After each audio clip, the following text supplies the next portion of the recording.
Assalamualaikum warahmatullahi wabarakatuh. Alhamdulillahillazi an'amana bi ni'matil imani wal islam. Wassalatu wassalamu ala sayyidina Muhammadin khairil anam wa ala alihi wa ashabihil kiram.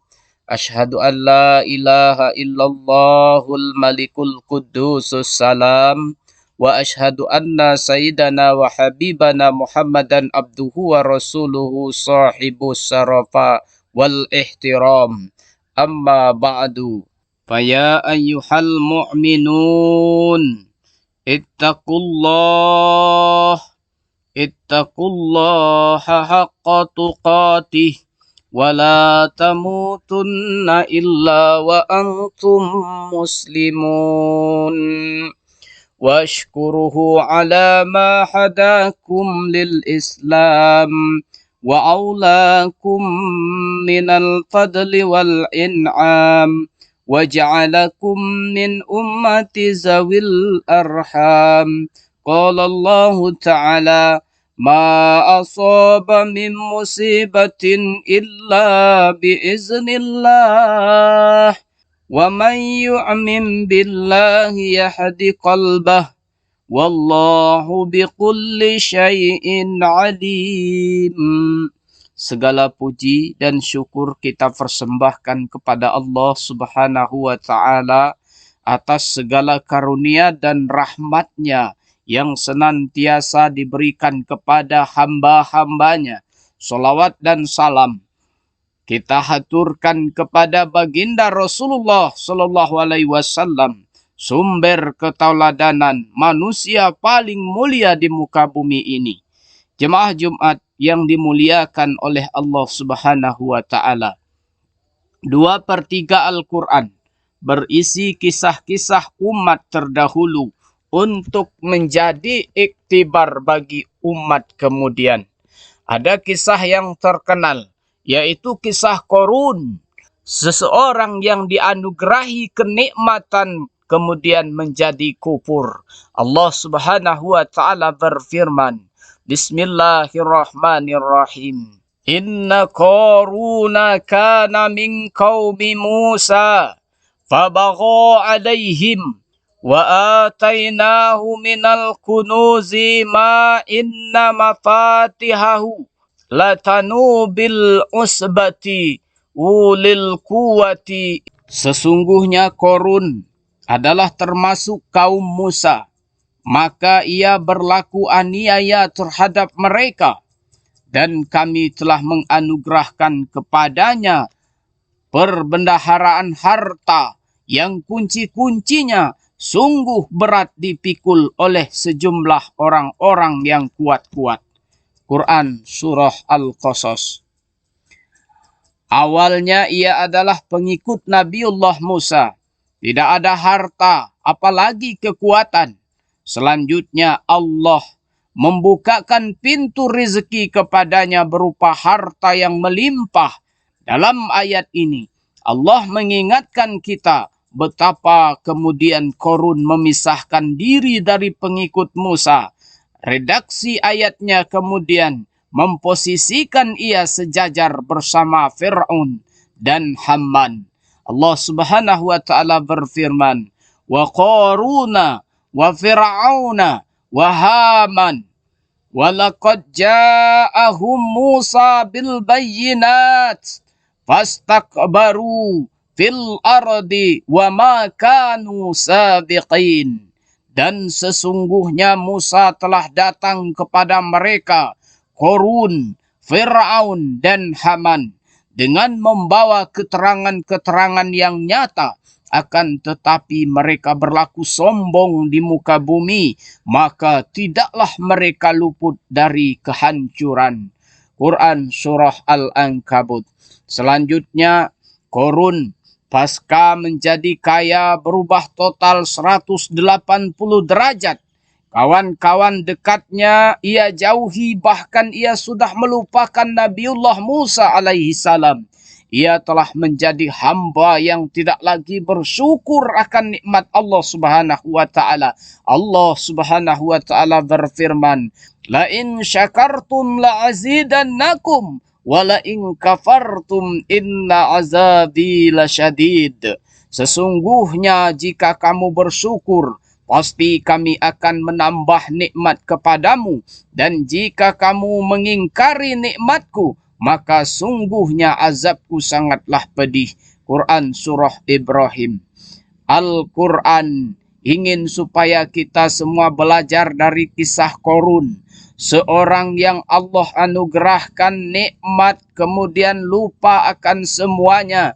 Kecongkakannya telah membinasakan dirinya sendiri dan menjadi semena-mena kepada yang lemah. Padahal sifat ini bisa membahayakan dan menjatuhkan seseorang ke jurang kehancuran. Bahkan kemudian Korun menjual dirinya kepada penguasa yang bernama Fir'aun agar membantu kekuasaan Fir'aun dengan hartanya. Begitu lezat ia berbuat zalim dan sombong, sampai kemudian tibalah masanya. Allah hancurkan dia dan seluruh hartanya dalam sekejap. Allah Subhanahu wa taala berfirman, Bismillahirrahmanirrahim. Fakhasafna bihi wa bidarihil ard fama kana lahu min fi'ati yansurunahu min dunillahi wa ma kana minal muntashirin. Maka kami benamkan Korun beserta rumahnya ke dalam bumi, maka tidak ada baginya sesuatu golongan pun yang menolongnya terhadap azab Allah, dan tiadalah ia termasuk orang-orang yang dapat membela diri. Quran Surah Al-Qasas. Kisah Korun menjadi iktibar kepada umat Islam saat ini. Adakah diri kita berubah sesudah Allah memberi nikmat yang luas berupa kekayaan, kekuasaan, istri dan anak? Apakah kita masih tetap sebagai seorang yang dulunya rajin beribadah, mencium tangan orang tua, bertemu dan menyapa sahabat-sahabat seperjuangan? Ataukah kita saat ini tak lagi memperhatikan laku itu? Maka jangan-jangan sifat Korun sudah bersemayam dalam hati kita. Nauzubillahi min zalik. Betapa banyak sekarang fenomena perceraian di mana seorang suami berubah sikapnya manakala harta dan kuasanya bertambah. Ia lupa diri dengan berselingkuh. Ia lupa jika keberhasilannya juga atas dorongan dan dukungan sang istri. Terjadilah konflik rumah tangga yang berakhir dengan kehancuran dan air mata. Jemaah Jumat yang dimuliakan oleh Allah Subhanahu wa taala. Orang yang beriman tak pernah merasa goyah dan berubah, baik dia status sebagai seorang miskin maupun kaya, punya jabatan atau tidak. Seorang mukmin tetaplah menjadi mukmin yang mempunyai sifat rendah hati kepada sesama, penyayang, murah hati, pemaaf, saling menolong, serta menjadi teladan bagi siapapun. Akhlak ini yang sesungguhnya yang dicontohkan Rasulullah kepada kita sebagai umatnya. Begitupun ketika dunia Islam dimasuki dengan teknologi dan budaya yang luar biasa, seorang mukmin tidak akan berubah, tidak akan membenamkan diri dalam perubahan negatif. Sebaliknya, seorang mukmin akan memanfaatkan perubahan-perubahan dunia untuk kemajuan agamanya.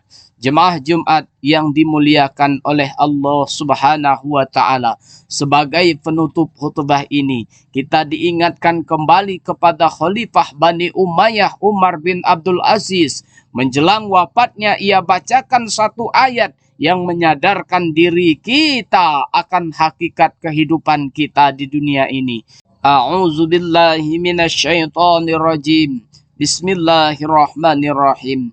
Tilkad darul akhiratu naj'aluha lillazina la yuriduna 'uluwan fil ard wala fasada wal 'aqibatul lil muttaqin. Negeri akhirat itu kami jadikan untuk orang-orang yang tidak menyombongkan diri dan tidak berbuat kerusakan di bumi. Kesudahan yang baik yakni syurga itu disediakan bagi orang-orang yang bertakwa. Quran Surah Al-Qasas. Mari terus mensyukuri nikmat Allah dengan meningkatkan kualitas ibadah. Semoga kita senantiasa mendapatkan petunjuk dari Allah Subhanahu wa taala. Amin ya rabbal alamin. Barakallahu li wa lakum fil Qur'anil azim wa nafa'ani wa iyyakum bima fihi minal ayati wa zikril hakim wa taqabbala minni wa minkum tilawatahu innahu huwas samiul alim. Astaghfirullahal azim li wa lakum wa lisairil muslimina wal muslimat. Faya fauzal mustaghfirina wa ya najatat taibin.